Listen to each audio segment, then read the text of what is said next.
Bueno, bienvenidos a la quinta clase, que es la segunda parte de teoría cinética. La foto esta es un hallazgo, dos leyes de la termodinámica sentadas en una mesa, aparte de Boltzmann, que obviamente es el protagonista de la clase de hoy.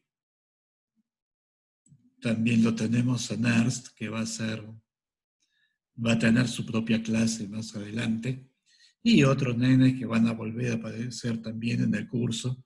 Esto realmente es History in the Making, al menos Thermodynamics in the Making. La vez pasada habíamos llegado hasta ver la ecuación de Boltzmann. La ecuación de Boltzmann esencialmente corrige a la ecuación de Liouville, o sea, está este cambio de la perspectiva de Gibbs a la perspectiva de Boltzmann. O sea, en la perspectiva de Gibbs, uno considera, en este caso, el gas, un único sistema. A ver qué pasó. Eh, Disculpe.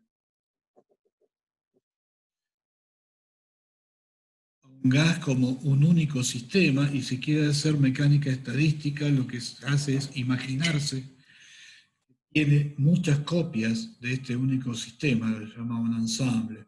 Eventualmente el sistema podría tener una dinámica hamiltoniana y entonces el estado del sistema va a estar representado por un punto en un espacio de un número enorme de dimensiones, típicamente 6 por 10 a la 23.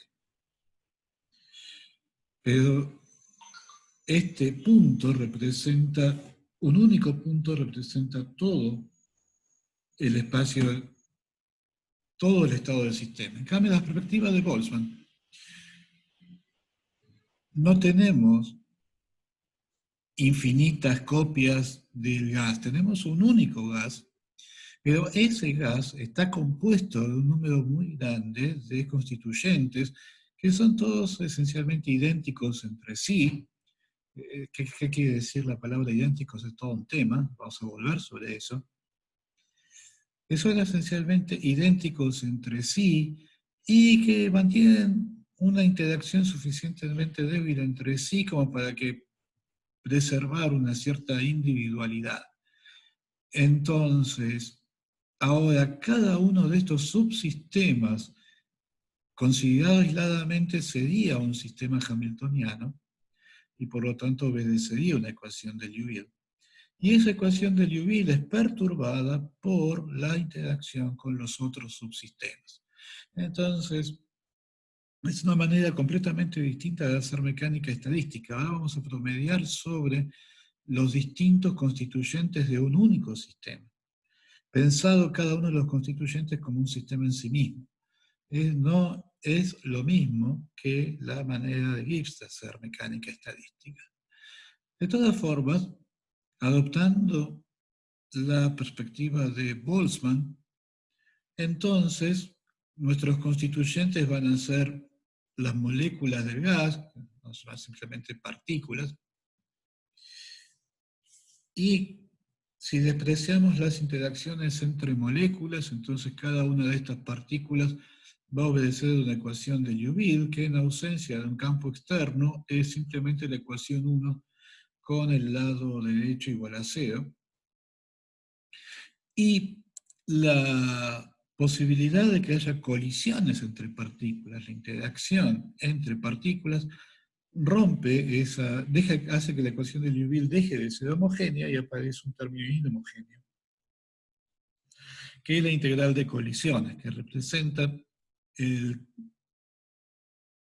el cambio en la probabilidad de que la partícula se encuentre en un cierto elemento de volumen en el espacio de las fases de una partícula, debido a las colisiones con las otras partículas. Y eventualmente eso quiere decir que hay un término de ganancia cuando colisiones entre otras partículas hacen que alguna partícula sea inyectada en el elemento de volumen que estamos mirando, y hay un término de pérdidas cuando una de las partículas que ya estaban en el elemento de volumen que estamos mirando colisiona con una partícula externa y es eyectada del elemento de volumen.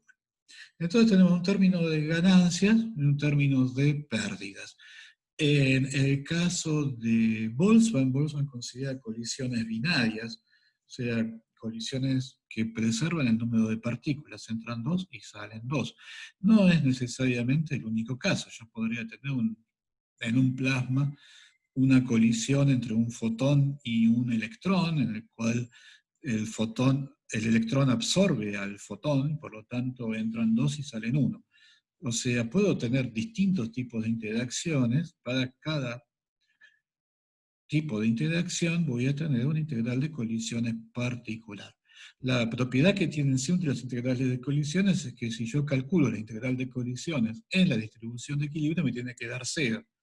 Eso, o sea, la interacción, la distribución de equilibrio mata, por un lado mata al lado izquierdo, porque es solución para la ecuación de Liouville de una única partícula, pero también, por lo tanto, también tiene que matar al lado derecho.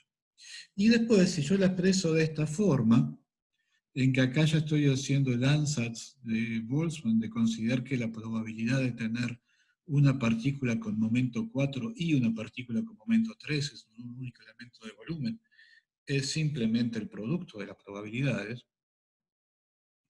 Bueno, aparece una especie de sección eficaz, que es esta función sigma, que es la probabilidad de que una partícula con momento 1 y una partícula con momento 2 colisionen y den como resultado una partícula con momento 3 y una partícula con momento 4. Y esta sigma, bueno, la integral de colisiones tiene que satisfacer una serie de vínculos que tienen que ver con los teoremas de conservación que valen para el gas en su conjunto, conservación del número de partículas, conservación del impulso, conservación de la energía, donde además estamos suponiendo que la interacción entre partículas es de corto alcance, por lo cual en el estado normal del gas, en que las partículas están alejadas entre sí, no hay energía potencial y la única energía es cinética. O sea que estos tres vínculos aparecen por compatibilidad con las leyes de conservación y además la función sigma obedece una serie de condiciones de simetría que reflejan las simetrías que tiene el problema. Bueno, es no negativo porque fundamentalmente es una probabilidad. Asumimos que es simétrica, o sea, si intercambio los momentos 1 y 2 y al mismo tiempo no pasa nada. Es invariante de Galileo, es invariante frente a paridad, es invariante frente a la inversión temporal. O sea que gracias a estos vínculos y a estas condiciones de simetría, todas las invariancias importantes en la teoría son incorporadas a la ecuación de Boltzmann. Así que habiendo visto eso, los dos temas para esta clase son la entropía de Boltzmann y el teorema H, o teorema eta de Boltzmann. Así que el primer paso es la entropía de Boltzmann. Y bueno, vamos a hablar mucho acerca de la entropía. ¿Por qué esta expresión para la entropía? Por eso es interesante ir al libro de Boltzmann, ir a la teoría de los gases de Boltzmann, y ver cuál es el argumento que usa Boltzmann para identificar esta expresión en particular con la entropía. Y el argumento que usa Boltzmann es muy simple, y es que simplemente si yo agarro esta expresión y la calculo reemplazando F por la distribución de equilibrio, por la distribución de Maxwell, realmente me da la entropía. Entonces, porque da la entropía en equilibrio, entonces Boltzmann asume que esta expresión es una buena generalización de el concepto de entropía a una distribución arbitraria. O sea, básicamente el argumento de Boltzmann es que esto es la entropía porque es la entropía, por lo menos en equilibrio. O sea, en equilibrio yo sé cuánto vale la entropía de un gas, la calculamos en la segunda clase, es la fórmula de Sacudi-Tetrode. Y esta expresión 8 reproduce esa fórmula de Sacudi-Tetrode cuando la F es una distribución de Maxwell. Por lo tanto, no hace falta elaborar más. Eso demostraría que la entropía es una generalización del concepto de entropía a una F arbitraria. Una cosa que llama la atención en la ecuación 8 es por qué el 1. Obviamente el 1 es una constante, porque nosotros normalizamos a F precisamente a 1. Para eso agregamos el 1 sobre h cubo en el denominador, para que el elemento de volumen en el espacio de la fase sea dimensional y por lo tanto la F también sea dimensional.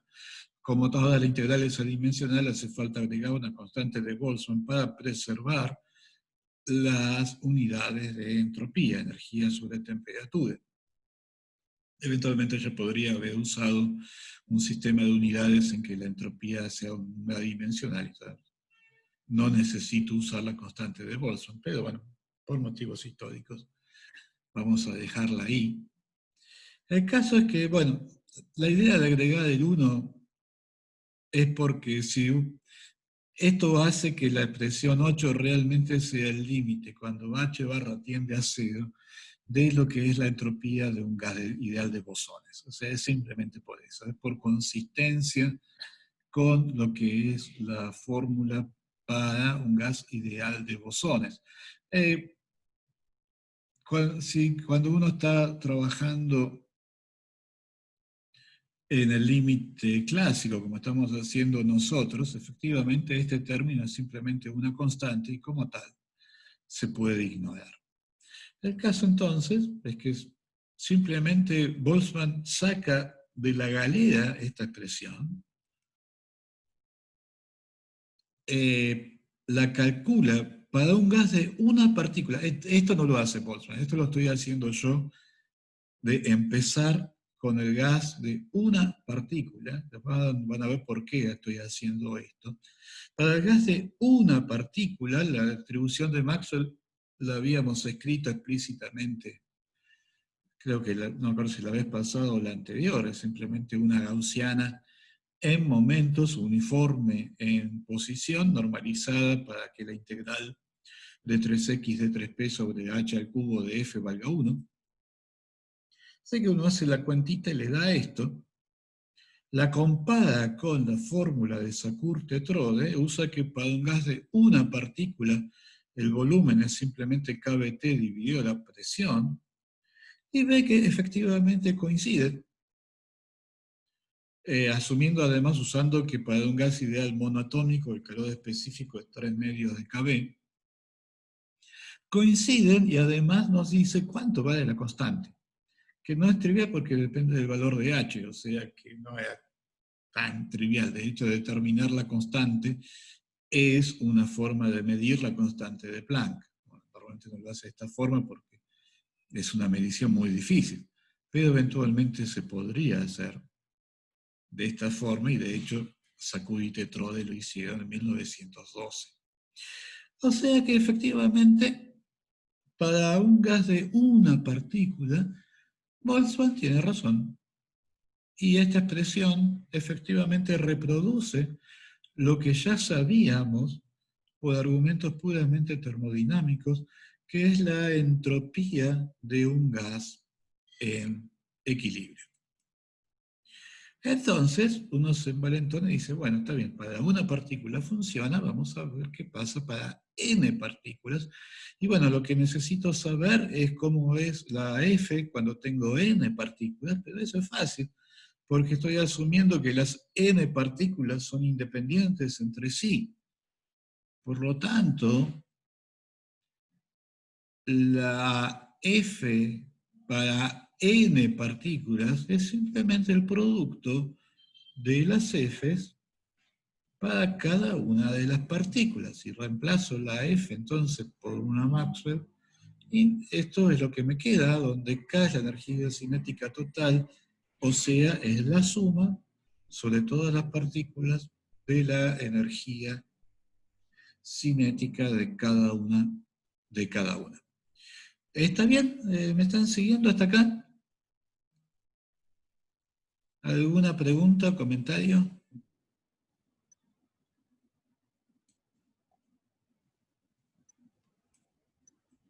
Bueno, entonces veamos qué pasa. O sea, tenemos la presión 11, esto sería la F en equilibrio para un gas de n partículas, y entonces tenemos que meterla en esta expresión donde ahora estamos integrando estamos integrando sobre el D3X, D3P sobre H cubo de cada una de las partículas y ver qué sale. Y lo que sale es esto, ¿no? Uno calcula esta integral múltiple, en realidad es muy fácil porque se factoriza, y le queda esto, donde aparece este término está multiplicado por n, este término aparece también multiplicado por n, este término viene de el b a la n, y la constante queda de esta manera. Y esto no puede estar bien. Esto es la sorpresa. Esto no puede estar bien, porque la entropía tendría que ser una propiedad extensiva. Y esto no es una propiedad extensiva. El logaritmo de b no es una propiedad. O sea, n es una propiedad extensiva, pero el logaritmo de b no es una propiedad intensiva. Por lo tanto, tengo problemas. Para ver que no es solamente un problema formal, sino que me lleva directamente a una contradicción con la experiencia. Hagamos este experimento pensado. O sea, yo tengo un gas compuesto por dos partículas. En cada momento, lo más probable es que una partícula esté en una mitad del contenedor, la otra partícula esté en la otra mitad. Entonces yo puedo imaginarme, acá eso es importante, yo puedo imaginarme que hay una partición en el medio y que entonces mi gas de dos, lo puedo pensar tanto como un único gas de dos partículas o como dos gases de una partícula cada uno. Por supuesto, la entropía tendría que ser lo mismo. Ahora, si lo pienso como dos gases de una partícula cada uno, bueno, cada gas va a tener un término proporcional al logaritmo de B. Los dos juntos van a tener un término que va a ser dos veces el logaritmo de B. O sea, esto es cuando lo estoy pensando como dos gases de una partícula cada uno. Pero si lo pienso como un único gas de dos partículas, B es la mitad de la partición, ¿no? O sea, todo el recipiente es 2B. Cada mitad tiene volumen B. Entonces, si lo pienso como dos gases de una partícula cada uno, le calculo la entropía a cada uno y sumo, me queda 2KB logaritmo de B. Ahora, si lo pienso como un único gas de dos partículas, tengo n es igual a 2 y el volumen es 2B.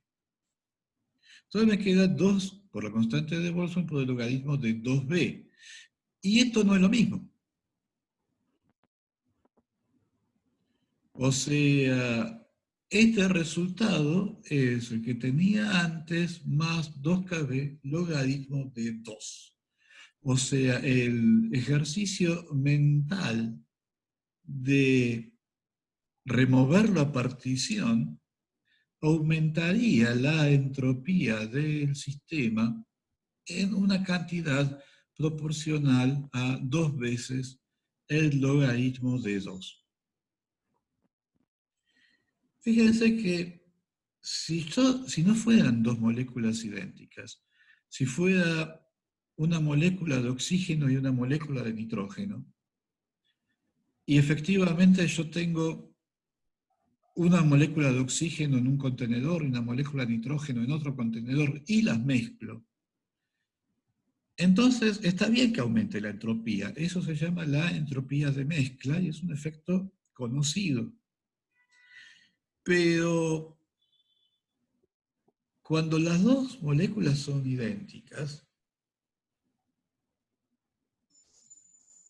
no hay entropía de mezcla, porque que haya o no haya una partición es simplemente uno se puede imaginar que tiene la partición o no, da exactamente lo mismo, sigue siendo el mismo gas.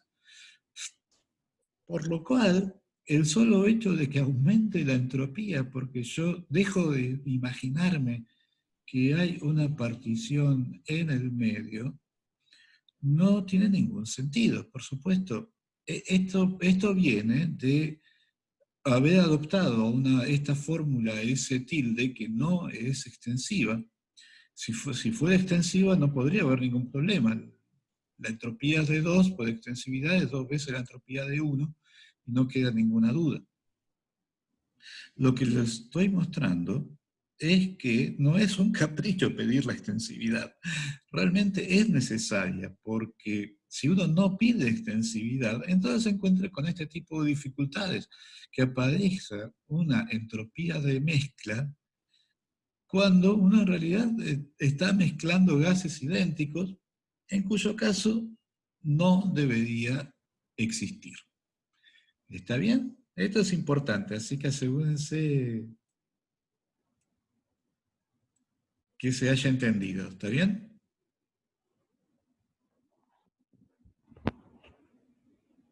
Bien. Bueno, si la S tilde non è, ¿cuál es? O sea, ¿cuál es la expresión correcta si la expresión S tilde no funciona? Ya habíamos visto que funcionaba cuando había una única partícula y funcionaba bien. La duda es, bueno, ¿cómo hago para extenderla a N? Bueno, la manera más natural es decir, es forzarla que sea intensiva. O sea, decir, la entropía de N dividido N, esto tiene que ser una propiedad intensiva y por lo tanto solo puede depender de la presión y de la temperatura. No puede depender del volumen, porque la escala ya está queda determinada por esta N. Al dividir por N, elimino la dependencia respecto de la escala. Entonces, vuelvo atrás y ya en la expresión para una única partícula, este volumen lo escribo como kBt sobre P, o sea, en vez de arrancar de la expresión 9, que era la que venía de haber calculado la integral, arranco de la 10. Y ahora sí, simplemente, esencialmente lo que estoy diciendo es que adopto la expresión 10 y eso no puede estar mal. De esa manera obtengo la expresión 13 y efectivamente ahora sí la entropía de n partículas es n veces la entropía de una partícula. O sea que en realidad la expresión correcta, por supuesto, coincide por construcción con la expresión de Sacudí-Tetrode, es la expresión 13. La expresión 13 no es igual a la S tilde que teníamos antes. Cuando uno hace la cuenta, ve que la diferencia es la 14, o sea, la expresión, la de Sacudí-Tetrode, es la S tilde menos un término que, a menos de la constante de Boltzmann, va como n logaritmo de n menos n, donde en algún momento teníamos una cosa que era 3n sobre 2 más 1, y como n es del orden de 10 a la 23, despreciamos el 1 y quedó 3n sobre 2. O sea que efectivamente comprobamos nuevamente que la fórmula de Sacudí-Tetrode difiere de la fórmula, digamos, la fórmula ingenua de Boltzmann, la primera que escribimos, por un término que va como n logaritmo de n menos n. Esto es un problema clásico conocido que se llama la paradoja de Gibbs. Y Gibbs es uno de los padres de la física estadística y además uno de los primeros físicos norteamericanos de nivel mundial. Vivió entre 1839 y 1903. El tema ahora entonces es cómo tenemos que corregir la formulita de Boltzmann. O sea, esta fórmula nos llevó a la S tilde y ahora sabemos que la S tilde está mal. ¿Existe alguna fórmula que directamente nos lleve a la fórmula de Sacudi-Tetrode? Fórmula que por supuesto tiene que coincidir con esta cuando el número de partículas es igual a 1. O sea, esa es la pregunta que sigue. Esta fórmula nos llevó al S tilde, sabemos que la S tilde está mal. ¿Existe alguna fórmula que nos hubiera llevado directamente a la expresión de Sacudi y Tetrode? Resulta que sí, y la solución es sorprendente, a cierto punto, o por lo menos debería serlo. La solución consiste en decir que cuando las partículas, las moléculas de gas son idénticas, también son indistinguibles, o sea, son tan idénticas que de hecho yo no puedo saber cuál es cuál. No hay forma. En principio, es imposible saber cuál es cuál. Y que por lo tanto, yo no especifico el estado del gas diciendo la primera partícula está en X1P1, la segunda partícula está en X2P2, la tercera partícula está, y así siguiendo, porque no hay un concepto de primer partícula, son todas iguales. Entonces, lo único que puedo decir es, tengo tantas partículas en un entorno de X1P1, tengo tantas partículas en un entorno de X2P2 y así siguiendo. Si yo permuto ahora las partículas entre sí, eso no cambia el estado, porque las partículas son, no solo son idénticas, son indistinguibles. Por lo tanto, si yo digo que la suma cuando yo integro sobre la posición y estado de cada una de las partículas, no estoy contando cada estado por el número de veces que es el número de permutaciones de n partículas, porque cada permutación de las n partículas es un único y mismo estado. Por lo tanto, si yo realmente quiero sumar sobre todos los estados del gas, no basta con que después de haber integrado sobre el espacio de fases de n partículas, todavía tengo que dividir por n factorial para eliminar el número de permutaciones. Y ahora sí, la medida 15 efectivamente me está contando una única vez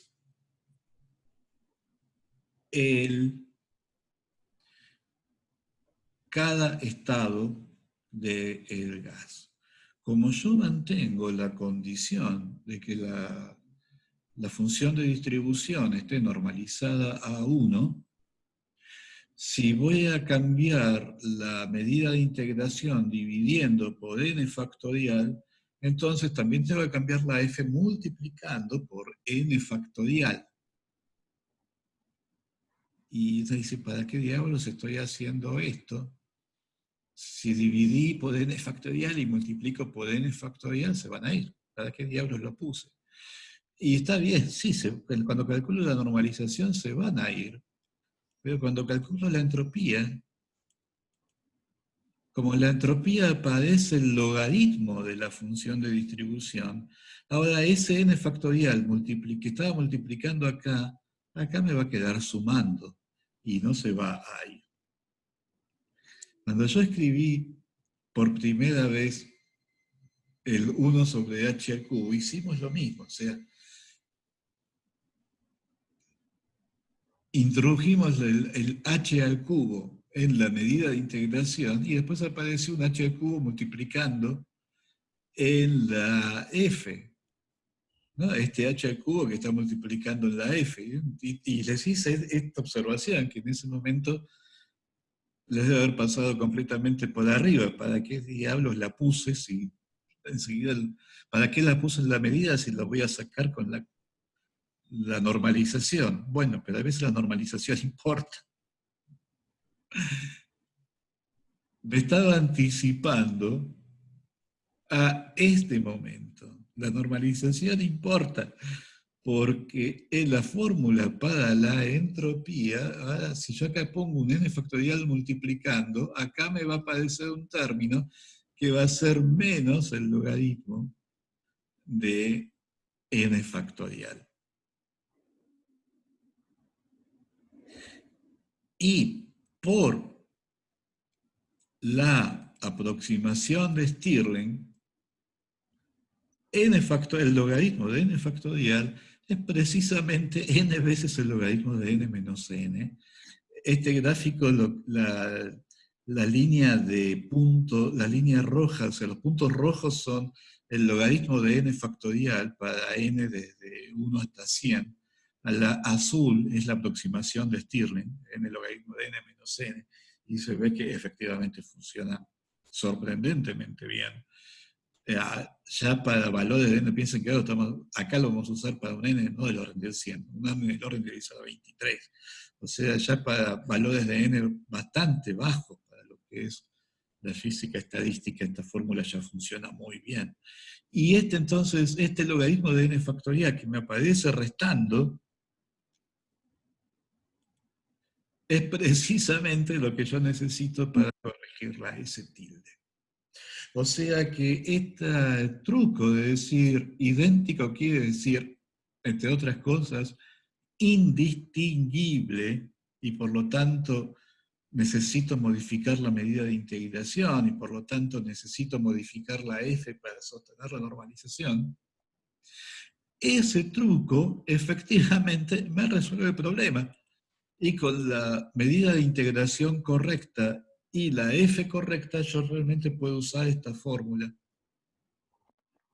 como la fórmula para la entropía, o sea, es la integral sobre todo el espacio de fase del gas, pero contando cada estado una única vez, de menos f por el logaritmo de f, descartando la constante.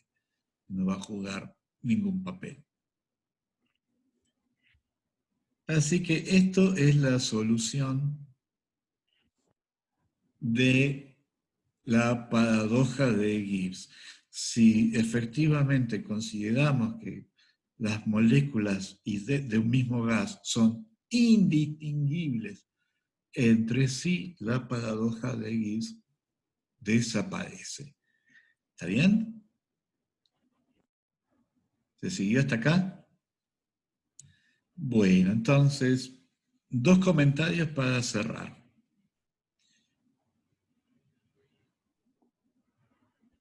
No está tan bien, o sea,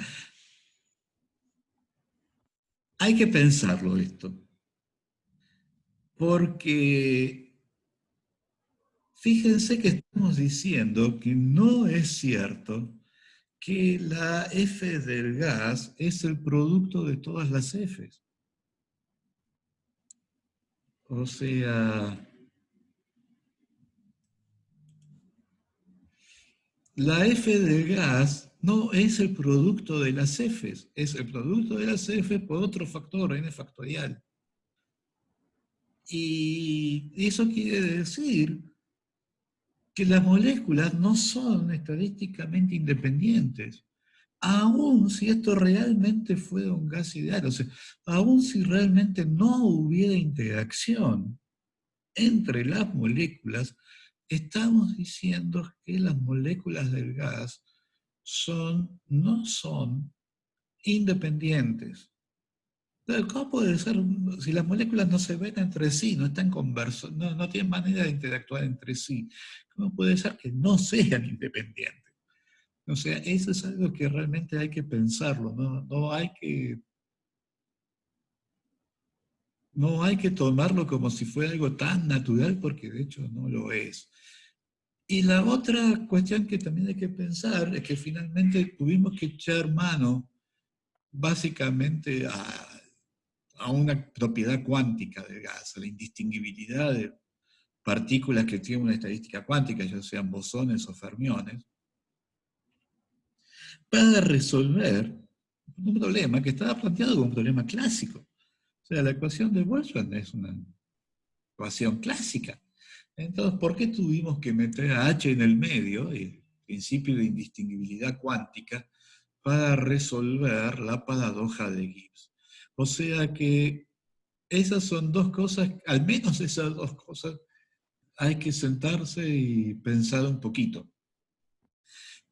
Bueno, ¿por qué aparece el n factorial cuando uno hace la cuenta para un gas de bosones? Eso tiene que ver con la emisión estimulada de bosones. El hecho de que efectivamente cuando yo voy a calcular la integral de colisiones, pero tengo gases, pero mis gases son partículas cuánticas y tienen la estadística de Bose.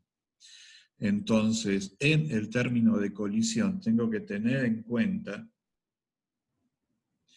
que voy a tener emisión estimulada y que entonces la probabilidad de que una partícula con momento 1 y otra con momento 2 den lugar a una partícula con momento 3 y una partícula con momento 4 va a estar amplificada por un factor que va a ser 1 más el número de partículas que ya tienen momento 3 por 1 más el número de partículas que ya tienen momento 4. O sea, cuando yo considero partículas cuánticas tengo que modificar la integral de colisiones 2. Al revés, si fueran fermiones tengo que tener en cuenta el principio de Pauli, o sea, para que una partícula con momento 1 y otra con momento 2 me puedan dar una partícula con momento 3 y una partícula con momento 4, hace falta que los estados con momentos 3 y 4 estén vacíos, ¿no? Por el principio de Pauli, si estas partículas son fermiones, no puedo meter otra partícula con momento 3. Y por lo tanto me aparece un factor que ahora es 1 menos el número de partículas con momento 3, 1 menos el número de partículas con momento 4. O sea, ese efecto de emisión estimulada es lo que termina justificando el n factorial en la función de distribución. Yo no voy a seguir hablando de esto acá, les recomiendo que vayan al Feynman 3 y lean la parte de estadística cuántica, estadística cuántica en particular de emisión estimulada en el Feynman 3. Así que eso es un tema sobre el que hay que meditar.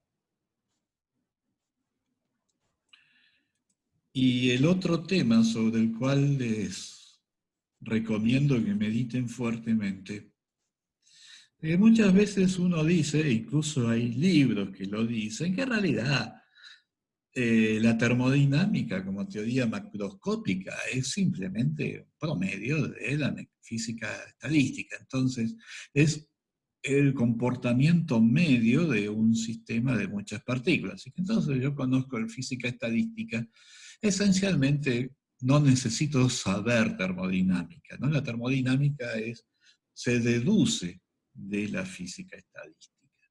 Y yo creo que la paradoja de Gibbs es probablemente el ejemplo más claro que muestra que esto no es cierto, ¿no? Es así. O sea, la termodinámica no... Pero, A ver, ¿sí? pero, Alguien está teniendo problemas. Bien. La termodinámica no se deduce de la física estadística. En el caso de la paradoja de Gibbs, yo tenía una cuenta hecha con física estadística perfectamente creíble y tenía el resultado de Sacudi y Tetrode reducido termodinámicamente y no coinciden. Y la que se dio fue la física estadística. O sea, dijimos, no, lo que pasó es que estábamos contando mal, ¿no? Inventamos un epiciclo que nos permitió retorcerle el cogote a la física estadística y obligarla a coincidir con la termodinámica. O sea, la termodinámica no es una deducción de la física estadística, más bien es una condición de contorno. La física estadística tiene que, en las cosas en las que la termodinámica hace predicciones concretas, la física estadística tiene que coincidir. Y después, una vez que satisfacemos la condición de contorno, podemos usar la física estadística para calcular las cosas sobre las cuales la termodinámica no dice nada. ¿Cuánto vale la viscosidad? ¿Cuánto vale el calor específico? Pero no podemos deducir la termodinámica de la física estadística. Si no sabemos la termodinámica, no podemos hacer la física estadística. Es como resolver una ecuación diferencial sin tener las condiciones de contorno. No se puede. O sea que la historia de la paradoja de Gibbs también es un hermoso caso para estudiar las relaciones entre, bueno, en este caso es física estadística y termodinámica, pero también se podría plantear cuál es la relación entre la mecánica cuántica y la química, por ejemplo. O sea, cada vez que aparecen estos distintos niveles de descripción respecto de un único problema, siempre aparece esta cuestión de cuál es la relación entre estos niveles. Y la historia de la paradoja de Gibbs y la presunta solución de la paradoja, introduciendo el concepto de indistinguibilidad, es un hermoso caso donde precisamente meditar acerca de cuál es la relación real entre teorías fundamentales y teorías emergentes. ¿Está bien?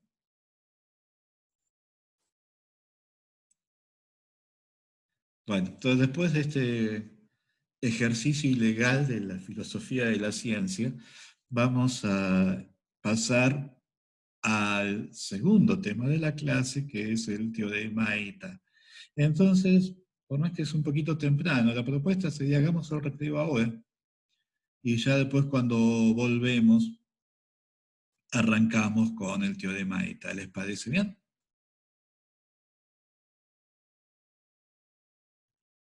Bueno, bárbaro. Seguimos y 5 entonces. Bueno, retomamos la cuestión que queda planteada ahora, entonces, es el teorema eta de Boltzmann. La idea es simplemente que si tenemos una expresión que nos da la cantidad S en términos de la función de distribución, entonces podemos simplemente calcular cómo varía S en el tiempo, y la solución es simplemente la expresión 17. Simplemente esto es agarrar la expresión para S,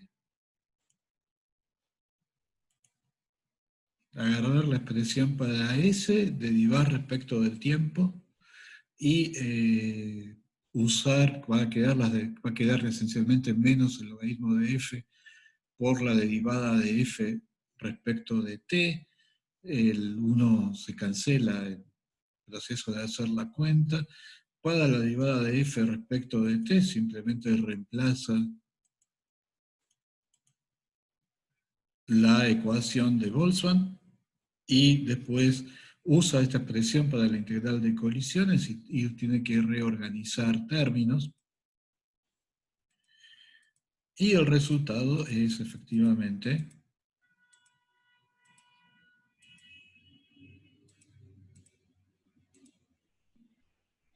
esta expresión que está acá.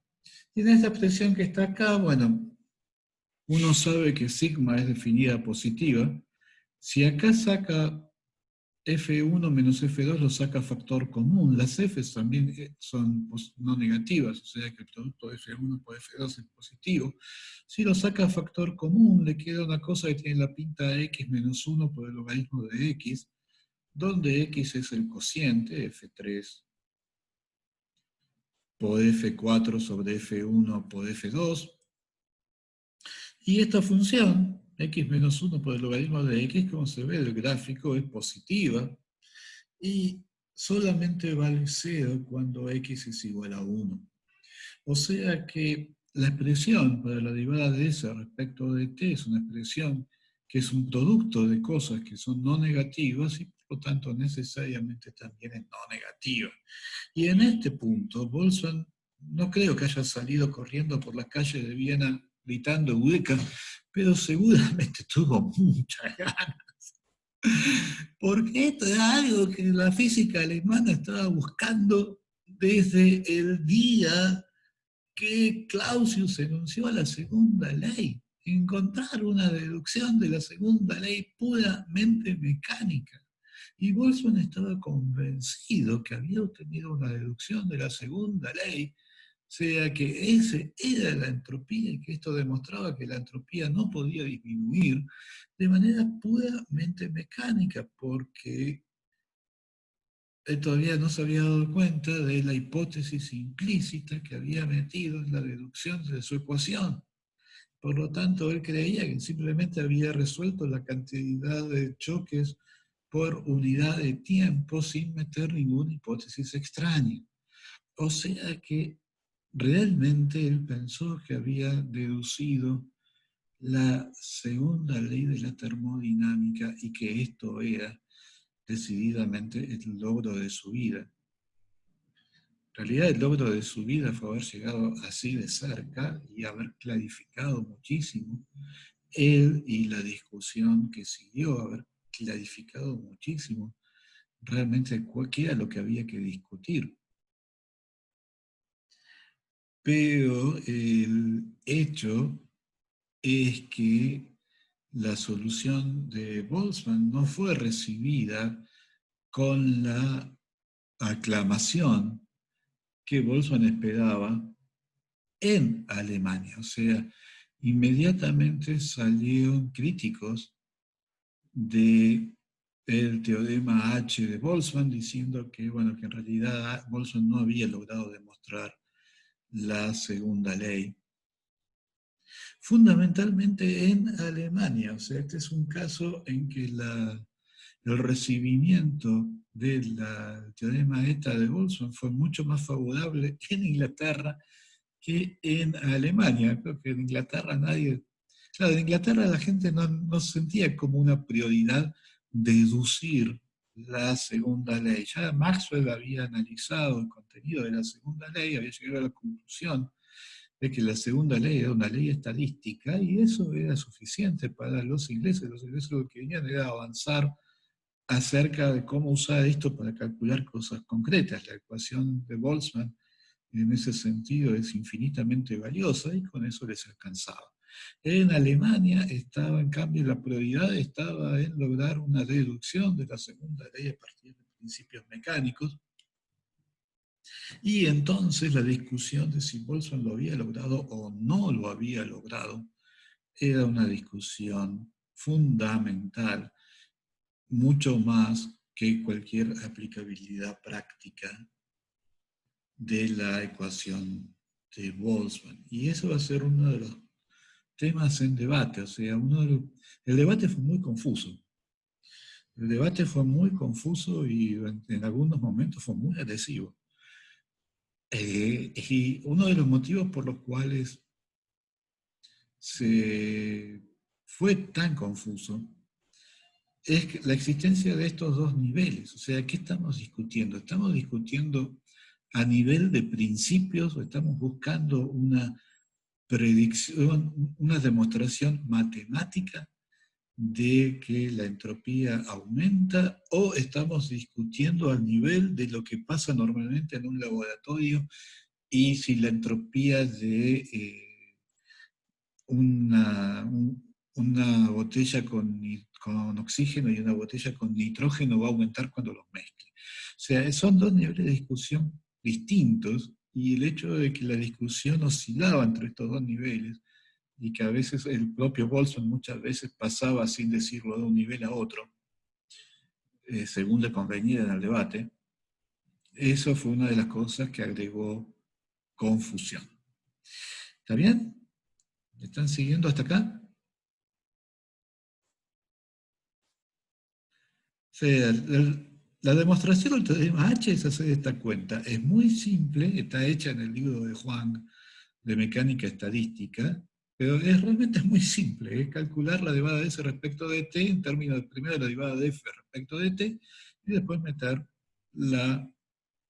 la ecuación de Boltzmann para calcular la derivada de F respecto de t. Realmente no tiene más misterio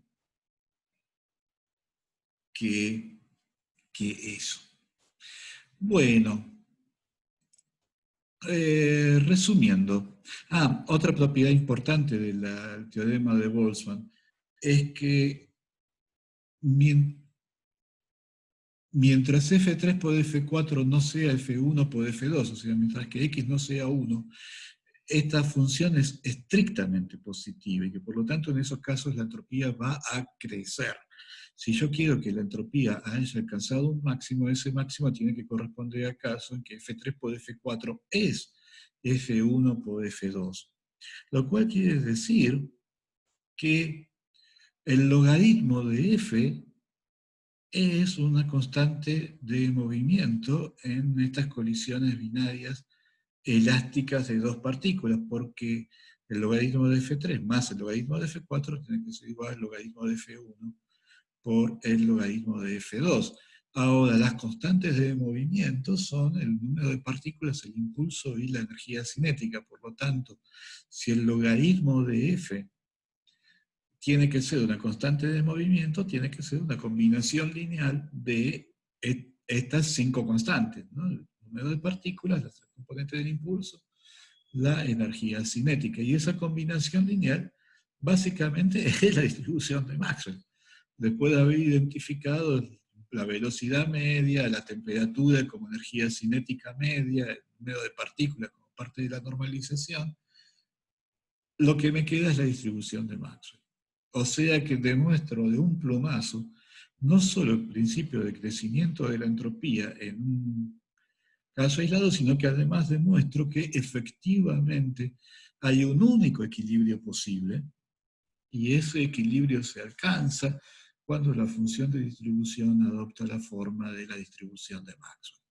O sea que mato a ambos pájaros con un solo tiro.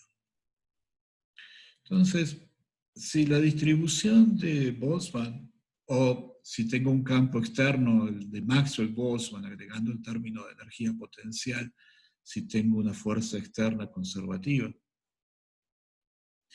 si el teorema ETA de Boltzmann es algo tan maravilloso, ¿cuáles fueron las objeciones al teorema ETA? Y básicamente, antes de eso, bueno, ¿qué significa el teorema ETA? El teorema ETA dice que la entropía es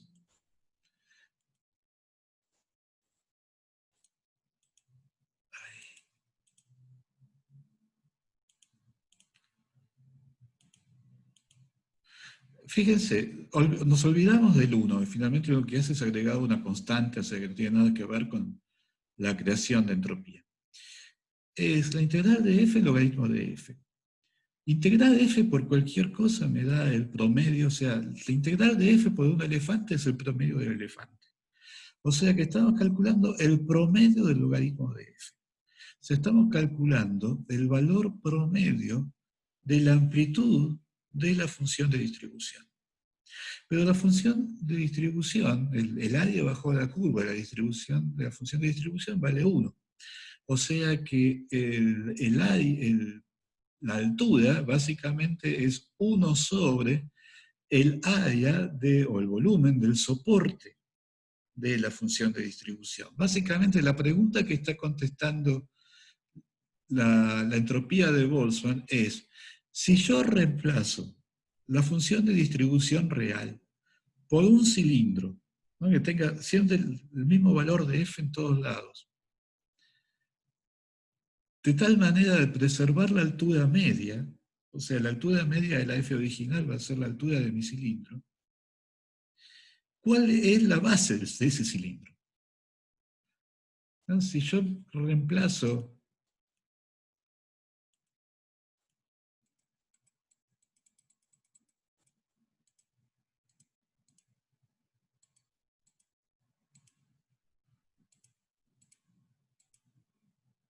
si yo reemplazo la campana por un top hat, ¿no? Por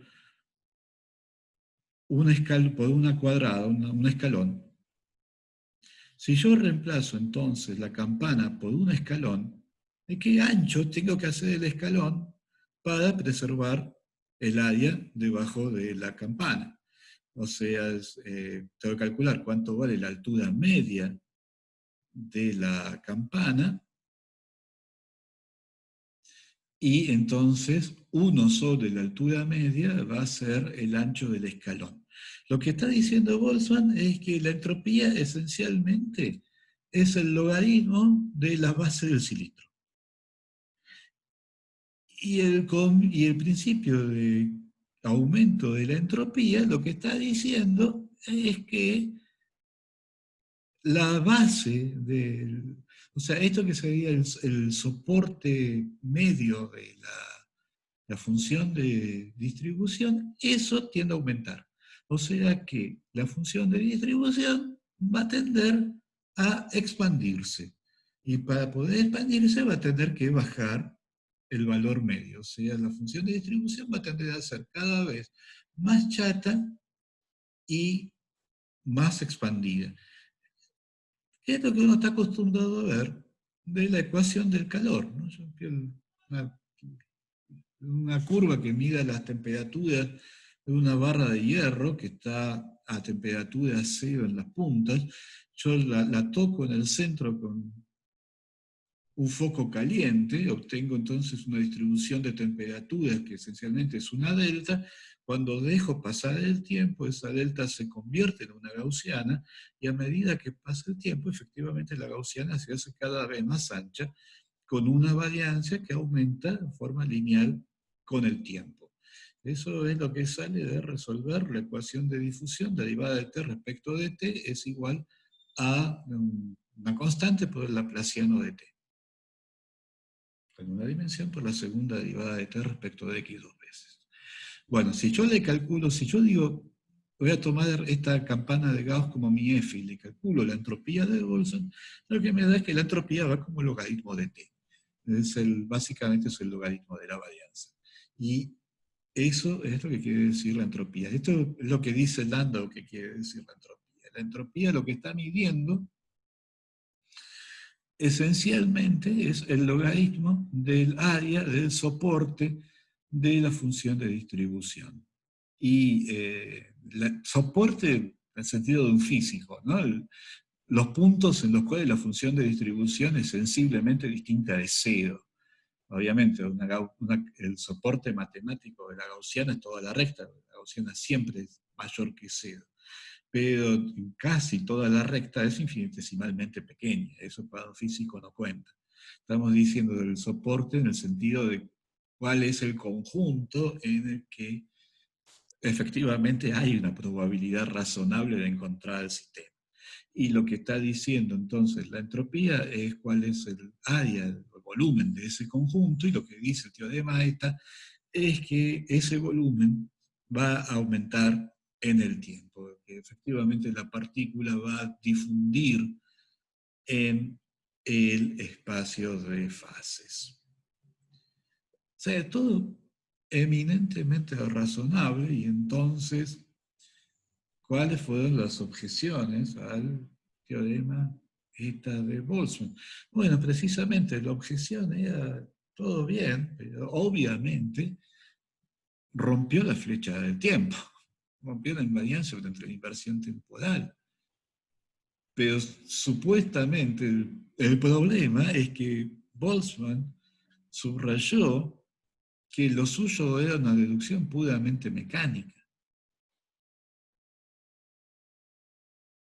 Entonces, si él arrancó de una formulación hamiltoniana que era invariante frente a la inversión de la flecha del tiempo, y terminó con un teorema ETA en el cual la flecha del tiempo estaba explícitamente rota,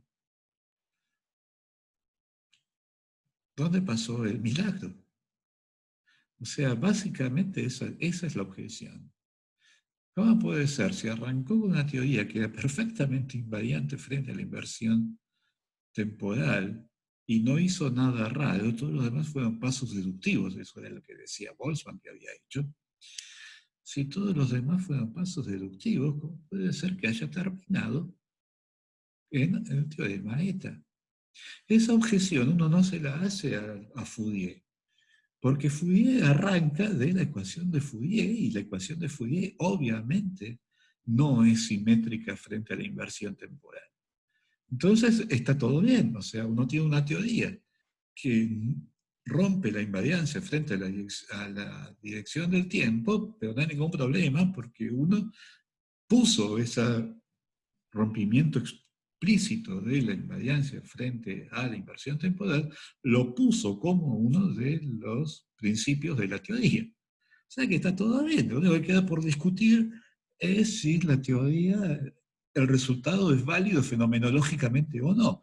En el caso de Fourier, la difusión del calor es maravillosamente válido, sorprendentemente válido, en el sentido que finalmente es una teoría lineal y funciona en un rango de fenómenos amplísimo, por lo tanto está todo bien. No, es una teoría fenomenológica y no hay nada que discutir. El problema con Boltzmann es que Boltzmann decía que él había encontrado una demostración de primeros principios. Y entonces, bueno, ¿cuál es el problema? Entre los voceros de la oposición a Boltzmann hay dos que se destacaron. Uno es Loschmidt. Loschmidt era contemporáneo, ¿no? Muere en 95, Boltzmann muere en el 6. De hecho, eran amigos, eran colegas en Viena.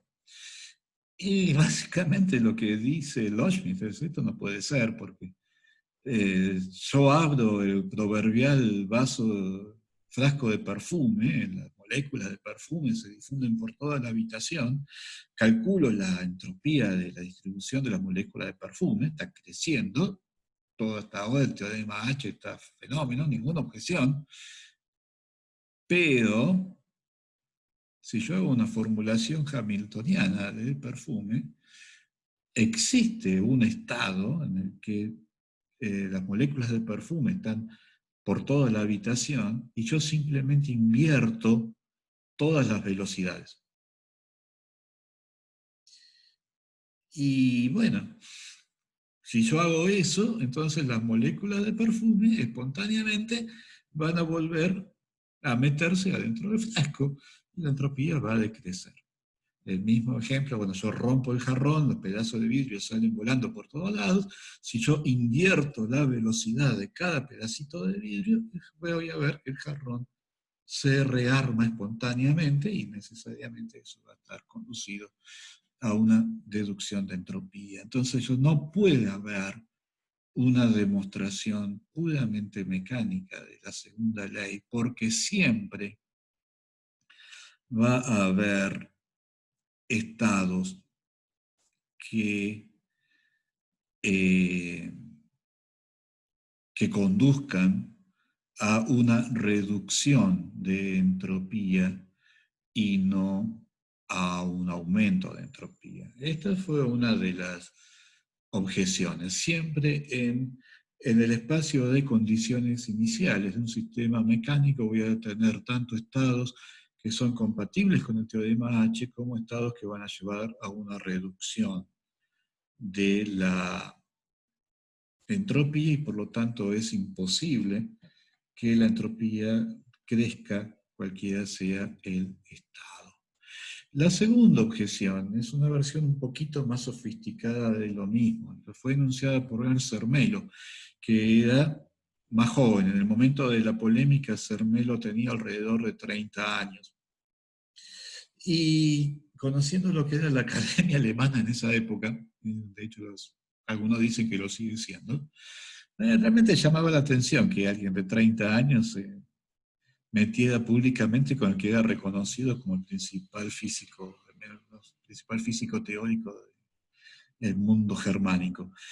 Por lo cual hay mucha gente que piensa que en realidad Zermelo lo que estaba haciendo era la voz pública de Planck. había una mala relación histórica entre Planck y Boltzmann. No sé por qué no se podían ver, pero no se podían ver. Y entonces hay gente que opina que, bueno, que Planck no quiso meterse en el debate porque se iba a poner todo demasiado violento, y que entonces lo mandó a hacer Melo, que era su asistente, a que hablara por él. El caso es que la paradoja de Zermelo se basa en un teorema, que este sí es un teorema, demostrado por Poincaré, que dice que las órbitas de un sistema hamiltoniano siempre son recurrentes. Eso quiere decir que si yo tengo un punto en el espacio de fases y considero todas las órbitas que emergen de un entorno de ese punto, si yo espero lo suficiente, algunas de esas órbitas necesariamente van a volver a el entorno original. Independientemente de cuán chico sea ese entorno, simplemente todo es cuestión de esperar un tiempo suficiente. El resultado de Poincaré asume que yo tengo un espacio de fases compacto, o sea, que tengo un volumen acotado y también una energía total acotada, lo cual realmente no parece descabellado, ¿no? O sea, cualquier sistema real va a satisfacer esas dos condiciones. Y una vez que yo acepto esas dos condiciones, el teorema de Poincaré es una consecuencia inmediata del teorema de Liouville. O sea, la idea es, yo tengo un cierto volumen en el espacio de las fases, voy a pensar en un espacio de las fases plano, el número de dimensiones no está jugando ningún papel, vamos a llamar P el área total del espacio de las fases, el volumen que estoy mirando tiene un área A, mido y voy a mirar dónde están los puntos que en t igual a 0 están dentro de este volumen A, voy a mirar a dónde están con intervalos, un tiempo delta t, digamos, un por hora. Arranco el experimento, la tesis es que tarde o temprano algunos de los puntos que arrancan en A van a volver a A. Entonces, cuando yo vuelvo a una hora, puede haber pasado dos cosas. Algunos de los puntos que empezaron de A volvieron a A, se verificó la tesis, ningún problema, o ninguno de los puntos que empezó en A volvió a A en un intervalo de una hora. Ahora, si no volvieron a A, eso quiere decir que están en otro lado, y este conjunto B es estrictamente el conjunto de dónde están en t igual a una hora los puntos que en t igual a 0 estaban en A. O sea, todos los puntos de B vienen de A. No hay puntos en B que vengan de otro lado. Todos los puntos de B vienen de A. Pero por el teorema de Liouville, B y A tienen la misma área. Ahora, el área de todo el rectángulo es más grande que el área de estos dos conjuntos, como se ve a simple vista. Por lo tanto, P tiene que ser más grande que 2A. Y ahora me voy a tomar un café y vuelvo dentro de una hora. Y dentro de una hora, ¿qué puede haber pasado? Y que algunos puntos de B volvieron a A. Bueno, bárbaro, eso era lo que yo esperaba. Se acabó, tenía razón. O no. Ahora, si ningún punto de B volvió a A, entonces están en otro lado. No pueden estar en B. Esto es importante. Los puntos de B no pueden volver a B sin pasar antes por A. Porque los puntos de B son los que vienen de A. Entonces, yo no puedo tener dos órbitas distintas convergiendo a una misma trayectoria en un sistema hamiltoniano. Así como no puedo tener una trayectoria bifurcándose milagrosamente, porque en cada punto la velocidad está bien definida, desde aquí punto y P punto están bien definidos en cada punto, tampoco puedo tener dos órbitas distintas confluyendo en un único punto. Por lo tanto, los puntos de B no pueden volver a B si no pasaron antes por A. Entonces, si no están en A, bueno, entonces están en otro lado. Y ahora entonces tengo tres conjuntos que por el teorema de Liouville tienen toda la misma área. Pero se ve del dibujo que P es más grande que 3A. Entonces, primero dijimos que P era más grande que A, después que era más grande que 2A, ahora decimos que es más grande que 3A, y esto sigue. Entonces, como P es finito, en algún momento, cuando N sea suficientemente grande, no va a poder ser que P sea más grande que NA. En ese punto, entonces, la única alternativa es que al menos algunos de los puntos que inicialmente empezaron en A hayan vuelto a A. ¿Está bien? ¿Se entendió?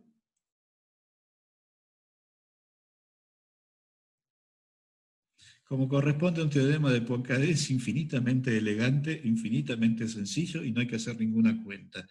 El estilo de Poincaré era basarse siempre en construcciones geométricas, no hacer cuentas analíticas pesadas. Y para eso realmente el tipo es increíble. Bueno, en algún sentido, la sensación que yo tengo es que... bueno, ¿cuál fue la objeción la respuesta de Boltzmann a la objeción de Zermelo? Bueno, lo que le contestó Boltzmann es sí, está bien, van a volver, pero no sé cuándo. Si van a volver dentro de 10 veces la edad del universo, eso para un físico eso es no volver. O sea que, a ver, te hago una pregunta. Esteban, ¿por qué debería ser natural la hipótesis de la compacidad de P? Porque básicamente estás diciendo que el sistema esté confinado en un volumen finito, típico botellón de gas, y que la energía total sea finita. Cuando vos decís que la energía total sea finita, quiere decir que la suma de todo, o sea, los impulsos van a vivir en el interior de una esfera en 10 a la 23 dimensiones, que puede ser enorme, pero va a tener algún radio. Punto. Ya con eso ya estás. ¿Está bien? Bueno, bárbaro. O sea que la objeción, la respuesta de Boltzmann a Zermelo fue eso, que sí, está bien, tarde o temprano el sistema va a volver a su condición inicial, pero, pero no sé cuánto va a tardar y entonces probablemente no esté para verlo cuando vuelva, o sea que no me importa. Fíjense cómo Boltzmann alterna según le conviene entre el, el nivel de las demostraciones matemáticas y el nivel para todos los fines prácticos, ¿no? La respuesta de Boltzmann en este caso es para todos los fines prácticos, si el sistema es suficientemente complejo no va a volver, porque no tengo un tiempo infinito para esperar que vuelva. Por otro lado, creo que una respuesta más interesante, fíjense que lo que esencialmente demostró Zermelo, bueno, básicamente lo que está diciendo Zermelo es, bueno, yo no puedo definir a la entropía como una función en el espacio de la fase. Yo no puedo decir que la entropía en A es más grande es más chica que la entropía en B. Porque es cierto, ¿no? Los puntos de A pasaron a, si la entropía en A es más chica que la entropía en B, bueno, los puntos de A pasan a B, la entropía aumenta, todo el mundo feliz. Pero tarde o temprano algunos puntos de B van a volver a A. Y entonces ahí la entropía va a disminuir. O sea que efectivamente me meto en problemas si pienso a la entropía como una función en el espacio de la fase. Así como yo puedo pensar a la temperatura como un valor medio de la energía cinética, o el volumen es el volumen, con la entropía no puedo hacer eso. Pero ahí eso no objeta la teoría cinética de Boltzmann, porque efectivamente la entropía de Boltzmann no es una función de la posición en el espacio de las fases, es una función de la función de distribución. O sea que en realidad lo que me está diciendo la entropía no es si los puntos estaban en A o en B, está diciendo si la distribución era más o menos picuda. Y podría ser entonces que andando el tiempo B se deforma en un ameboide espantoso, alguno de cuyos tentáculos se superpone con A. Bueno, está bien, pero el resto de la ameba está repartido por todo el espacio de fases, y cuando yo calculo el área efectiva de esa distribución me puede dar algo conmensurable con el volumen de todo el espacio de la fase. De hecho, vamos a ver ejemplos más adelante. Con lo cual, eso sería consistente con el teorema eta de Boltzmann. Entonces, bueno, si yo tengo que elegir de estas dos objeciones clásicas, ¿cuál me parece la de más peso? Yo creo que la objeción que tiene más peso es la de Loschmidt.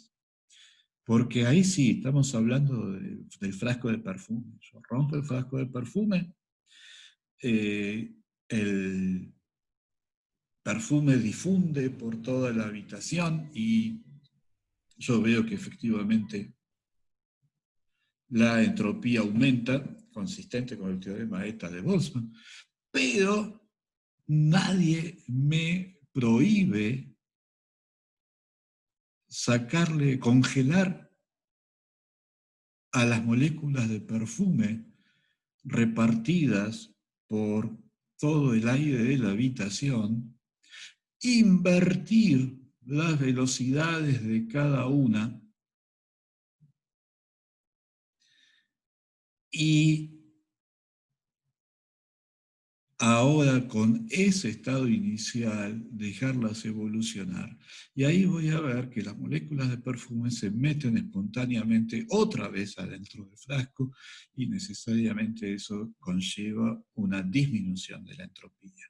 O sea que Loschmidt está demostrando que el espacio de estado del sistema, aún admitiendo como un estado, como una descripción estadística, no el estado de la teoría hamiltoniana, sino el estado descrito por una F, el espacio de estados admite condiciones iniciales perfectamente válidas que conllevan una reducción de la entropía. Y la respuesta de Boltzmann fue: andá y hacelo. O sea, vos decís que podés invertir las velocidades de todas las moléculas de perfume difundidas en la habitación. Bueno, andá y hacelo. Y la tremenda sorpresa, no, sí, el argumento fue, Boltzmann terminó peleado con todo el mundo, y no siempre fue culpa de los otros, o sea, hubo críticas injustas, pero a veces a Boltzmann también se le soltaba la cadena, y eso fue parte de lo que complicó el debate. Además, Boltzmann era muy grandote, o sea, cuando se le soltaba la cadena debe haber sido francamente un espectáculo. Pero bueno, decía, bueno, 100 años más tarde, y no muy lejos, acá en Córdoba, en el grupo de Horacio Pastasky y Patricia Lepstein, lo hicieron. Hicieron el experimento de Loschmidt. Voy a defender a Boltzmann. El argumento de invertir todas las velocidades espontáneas te da ganas de decirle eso. Bueno, está bien, anda a contárselo. Mira, ni siquiera tenés que irte a Córdoba a contárselo a Pastasky. Se lo pueden contar a Martín Larroca y que Martín se lo cuente a Diego Viñaki. Porque él participó de este grupo. Él participó del análisis del experimento. Bueno, ¿de qué se trata? Esta gente lo hizo, es un experimento de resonancia magnética nuclear, o sea, de una molécula muy grande, que cada núcleo tiene un spin, y lo que ellos siguen es el spin de un núcleo en particular. O sea, meten un núcleo que es químicamente distinto, ¿no? Un carbono en vez de un hierro, y pueden seguir el spin de este núcleo. Entonces, todos los spins están acoplados entre sí, ellos empiezan con una polarización muy fuerte de este spin, y lo que ven es que la polarización difunde, y la polarización, entonces la polarización de este único spin, a medida que la polarización va difundiendo por por toda la estructura, la polarización de este spin vigía se va reduciendo, del mismo modo que la densidad de perfume se va a reducir adentro del frasco a medida que el perfume va difundiendo por toda la habitación. Pero ocurre que en este sistema uno puede invertir la flecha del tiempo invirtiendo el campo magnético externo. O sea, al invertir el campo magnético externo, esencialmente uno cambia el signo del hamiltoniano del sistema, y eso es equivalente a invertir la flecha del tiempo. Y lo que se ve, y esto es lo que se ve, esto es un experimento real, es que venía difundiendo, ¿no? Por acá invierten la flecha del tiempo, y lo que ven es que la polarización del núcleo testigo empieza a crecer otra vez.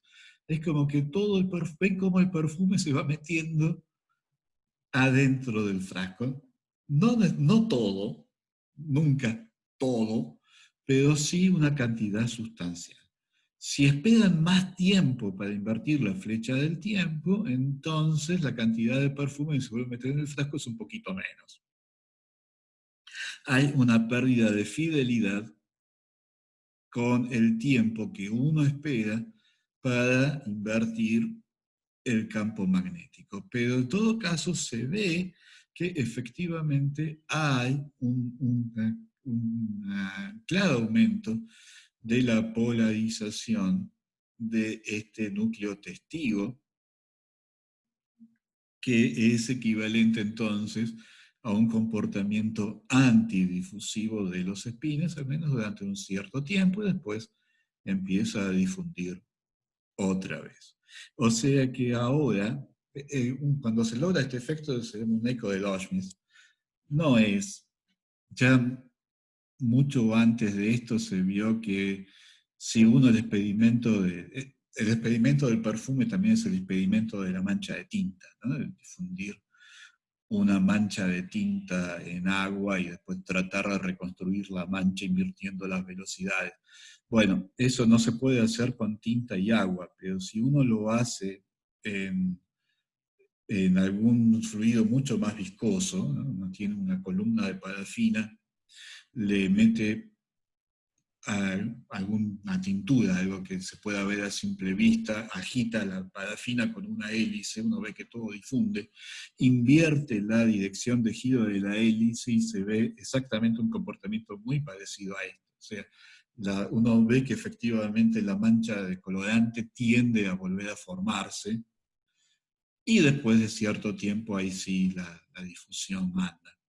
Pero inicialmente uno ve que efectivamente la mancha del colorante tiende a volver a juntarse. O sea que hay varios sistemas en los cuales se puede ver lo que se llama un eco de Loschmidt. Pero este experimento en particular fue increíblemente limpio. O sea, tiene, además de la anécdota de que se haya hecho en Córdoba, es un experimento que es muy convincente porque es muy limpio, es una señal muy clara, una teoría que se entiende perfectamente bien, y por lo tanto no hay con qué darlo. O sea, esta gente realmente logró realizar el experimento ideal que había planteado Loschmidt. Bueno, conclusión, y calculo que con eso vamos a estar terminando la clase de hoy. En el plano para todo propósito práctico, ¿no? For all practical purposes, claramente tiene razón Boltzmann. O sea, efectivamente, la entropía casi todo el tiempo crece. Estos estados que conllevan una reducción de la entropía son muy raros y muchas veces para sistemas normales son prácticamente imposibles de construir en el laboratorio. Pero existen y en su propio sistema dinámico genera estos estados en su propia evolución. Porque estas correlaciones son precisamente el resultado de la propia evolución del sistema.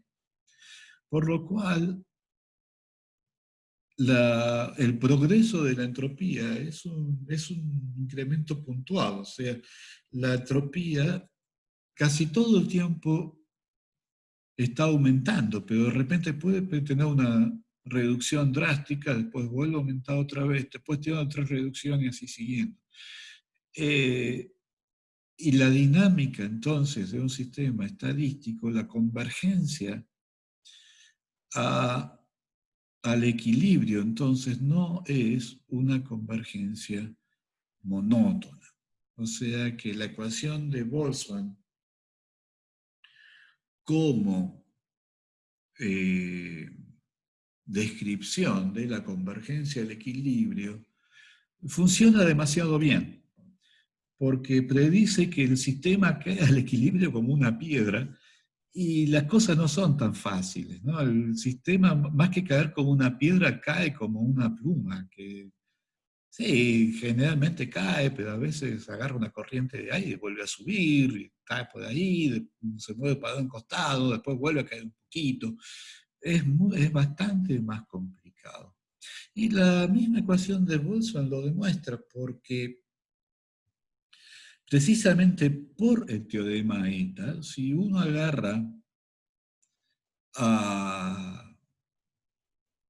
una f cualquiera y la evoluciona numéricamente con la ecuación de Boltzmann, va a terminar con una f que es exactamente una distribución de Maxwell. O sea que el número de partículas en cada elemento de volumen del sistema va a estar perfectamente determinado. Va a ser el número total de partículas por la f, por el teorema de los grandes números, además. O sea, el número, si yo digo que la f es la probabilidad de encontrar a la partícula en un elemento dado de volumen, estoy pensando a un gas de n partículas, como que estoy repitiendo ese experimento de tirar una partícula, lo estoy repitiendo n veces, con un n del orden de 10 a la 23, la ley de los grandes números me dice que con probabilidad 1 yo voy a encontrar n por f partículas en cada, por diferencial de volumen, en cada elemento de volumen en el espacio de fases.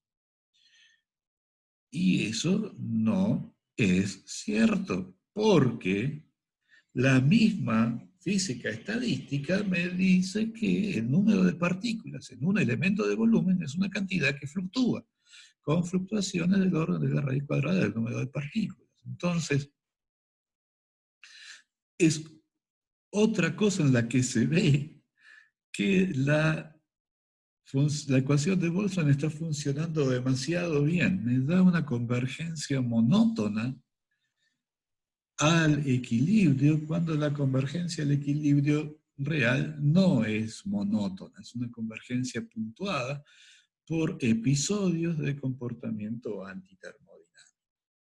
Pero lo que nosotros vamos a hacer ahora, siguiendo con el curso, es hacer un modelo fenomenológico, que es la teoría de Onsager-Machtub, que reproduce, que no pretende ser más que un modelo fenomenológico, reproduce estos eventos de comportamiento antitermodinámico mediante el procedimiento de acoplar al sistema a una fuerza aleatoria. Entonces, el sistema va a tener una dinámica que lo va a llevar a converger al equilibrio, pero al mismo tiempo va a estar sujeto a una fuerza aleatoria. La idea intuitiva es la teoría de Einstein del movimiento browniano, ¿no? No tiene el grano de polen que se está moviendo, digamos, se está moviendo en un campo gravitatorio, o sea, típicamente va a tender a ir hacia el fondo, pero que a su vez está sujeto al bombardeo de las moléculas de agua, y entonces la convergencia del equilibrio va a ser la resultante de estos dos procesos. A veces va a ganar la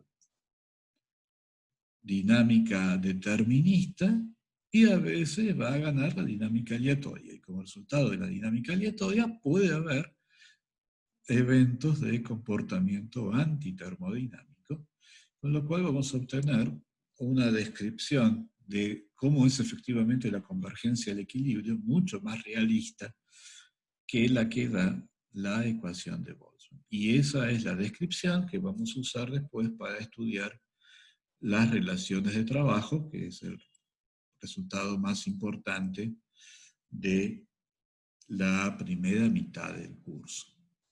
Así que eso es lo que viene planteado.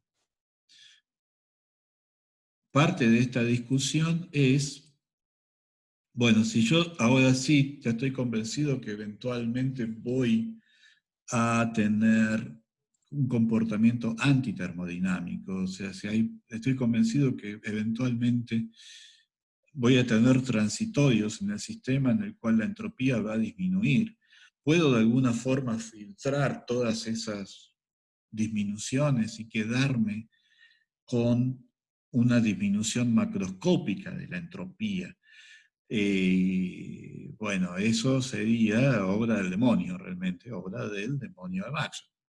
Entonces, una de las cosas que vamos a estar discutiendo es si realmente es posible un demonio de Maxwell, un ente sobrenatural que de alguna forma reconozca instantáneamente cuando. Yo tengo una máquina de Carnot, pero yo sé que eventualmente en algún momento la máquina me va a estar entregando, va a tener un transitorio en el cual la máquina me entrega una cantidad de trabajo que es más grande que la variación de energía libre. Bueno, justo en ese momento es cuando engancho la máquina y después la vuelvo a embriagar. Y de esa manera consigo derrotar a la segunda ley. Para eso necesito un demonio de Maxwell. Y entonces, bueno, eso nos va a llevar a la discusión de si realmente puede haber o no un ente del tipo del demonio de Maxwell. Bueno, terminamos acá la clase de hoy. Realmente no nos queda tiempo para discutir los fenómenos de transporte, no tenía mayor esperanza que eso ocurra, pero subí. Ahora ya el campus ya está andando, ayer estuvo caído todo el día, ahora el campus se está andando, así que ya subí al campus esta nota que les había mandado el link por correo, es una nota de 5 páginas, que habla sobre la descripción de fenómenos de transporte con la ecuación de Boltzmann. En primer lugar, cómo sería una deducción termodinámica de lo que se llama la termodinámica fuera de equilibrio lineal, o sea, básicamente que los esfuerzos viscosos son lineales en los gradientes de la velocidad, el flujo de calor es lineal en el gradiente de la temperatura y así siguiendo. Son todas leyes del tipo de la ley de Ohm, ¿no? De la diferencia de potenciales lineal en la corriente. Son todas leyes más o menos de ese tipo. Hay un argumento termodinámico a favor de este tipo de leyes, que en última instancia son leyes fenomenológicas, con un dominio de validez extremadamente amplio. Entonces, una vez que uno se convenció de que efectivamente los fenómenos de transporte se pueden describir mediante una serie de coeficientes fenomenológicos, ¿no? Coeficiente de difusión térmica, conductibilidad, viscosidad, etcétera, queda el problema de cómo se calculan. Y entonces yo les muestro en esta notita que hay un procedimiento sistemático para calcular los coeficientes de transporte a partir de la ecuación cinética, podría ser la ecuación de Boltzmann u otra. Hay un procedimiento sistemático y hay una aproximación que reduce el resultado a la teoría ingenua de coeficiente de transporte que hizo Maxwell, que nosotros vimos la vez pasada, cuál sería la predicción ingenua acerca de la viscosidad del gas. Bueno, esa predicción ingenua es el resultado del procedimiento sistemático bajo una cierta aproximación. Y entonces también les cuento, bueno, cuál es esta aproximación y verificamos que efectivamente se recuperan los resultados de la teoría ingenua. Así que eso les queda, si tienen ganas de leerlo, no es una parte del curso, pero si tienen ganas de leerlo, les queda ahí y creo que puede ser que alguna de las charlas de doctorado termine tocando este tema o algún tema parecido. Así que si no hay preguntas o comentarios sobre todo esto, los dejo con Guillem, que creo que está conectado. Estoy acá. Bien, bárbaro. No sé, ¿algún comentario o algo?